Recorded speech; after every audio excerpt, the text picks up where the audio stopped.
নমস্কার, সমীর হেসেলে আপনাদের স্বাগত জানাই। আজ আপনাদের জন্য নিয়ে এসেছি এক ভিন্ন ধরনের ডিমের রেসিপি। যারা ডিম খেতে পছন্দ করেন না তারাও এক থালা ভাত খেয়ে নেবে এইভাবে ডিম রান্না করলে।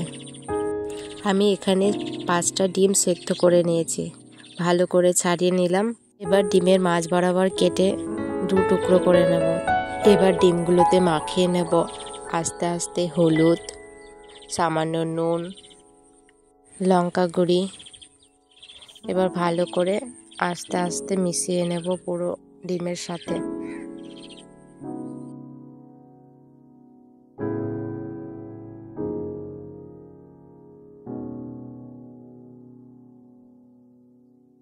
এবার একটা টিফিন বাটিতে সর্ষে পোস্ত বাটা নিয়ে নেব। তাতে অ্যাড করব হলুদ, লঙ্কার গুঁড়ি, সামান্য জিরের গুঁড়ি এবং পরিমাণ মতো নুন।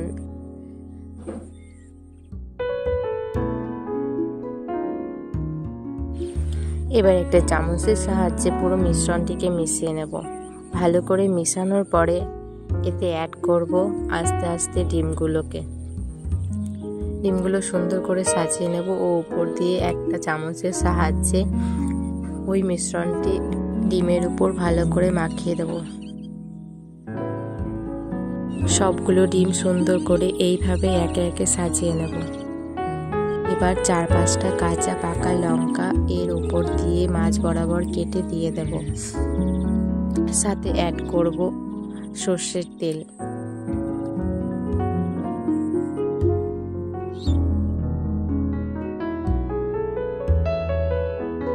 এবার টিফিন বাটির ঢাকনাটা ভালো করে আটকে নেব।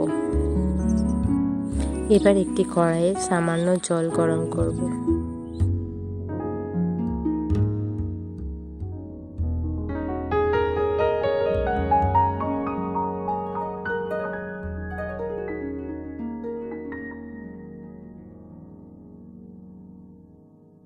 জলটা উষ্ণ গরম হলে একটা বাটি ওই কড়াইয়ের জলে উপর করে দেব, যাতে টিফিন বাটিটায় জল না ঢুকে যায়। এবার টিফিন বাটিটা ওই বাটির ওপর রেখে দেব ভালো করে। এবার 10 মিনিটের জন্য একটি থালা দিয়ে ঢেকে রেখে দেব।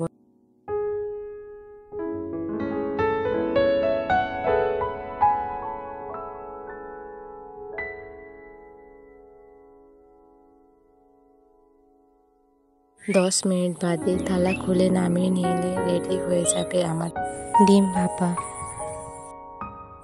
আমি তো এই ডিম ভাপা সাদা ভাতের সাথে টেস্ট করে দেখেছি, আপনারা চাইলে রুটির সাথেও খেতে পারেন। খুবই ভালো লেগেছিল আমার এই ডিম ভাপা খেতে। আপনারাও একবার এইভাবে বানিয়ে দেখুন, আপনাদেরও ভালো লাগবে। এই রান্নাটি ভালো লেগে থাকলে আপনারা একটি লাইক, কমেন্ট এবং সাবস্ক্রাইব করতে ভুলবেন না।